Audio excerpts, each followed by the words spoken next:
জয় নিতাই, জয় গৌর সুধী ভক্তবৃন্দরা। তা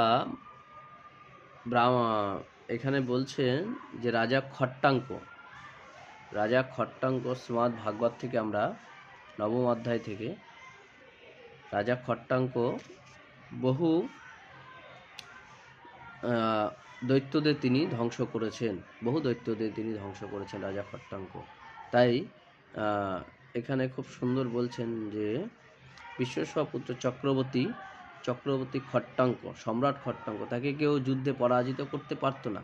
দেবতাদের অনুরোধে তিনি দৈত্যগণকে বধ করেন। দেবতারা প্রসন্ন হয়ে তাকে বর দিতে চাইলেন। তিনি বললেন, প্রথমে আমাকে বলুন যে আমার আয়ু কত বৎসর আছে। দেবতাদের থেকে তিনি জানতে পারলেন যে আয়ু আর মুহূর্তকাল মাত্র আছে। তিনি দেবব্রত বিমান যোগে নিজের রাজধানীতে ফিরে এসে এবং পরমেশ্বরের মন সমাহিত করলেন। তাহলে আয়ু তিনি জানলেন যে কতক্ষণ আছে। তাহলে তিনি স্বর্গ থেকে বিতাড়িত হয়ে কোথায় চলে আসলেন? এই মর্তধামে। কেন চলে আসলেন? হরি ভজনা করবেন বলে। কারণ তিনি জানতেন যে একমাত্র শ্রীহরি শ্রী চরণে একমাত্র সমস্ত কিছু সমর্পণ করলেই আমার কল্যাণ, আমার আত্মকল্যাণ হবে। কোথায়? শ্রীহরির চরণে। তাই তিনি দেবতাদের কাছ থেকেও ফিরে আসলেন।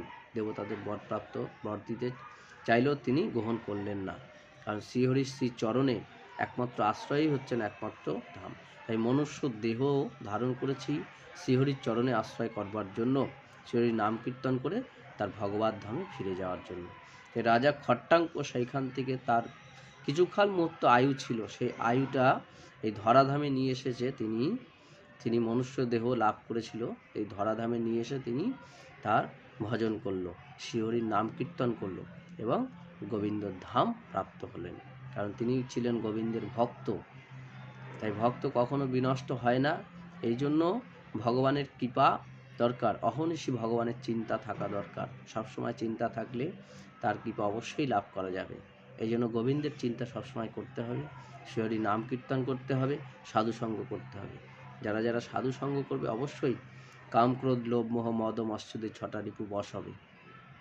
আর যদি যারা সাধুসঙ্গ না করবে, হরিনাম না করবে, তারা এই ছটা রিপুকে বশ করতে পারবে না। তারা সংসার জ্বালায় ডুবে মরবে।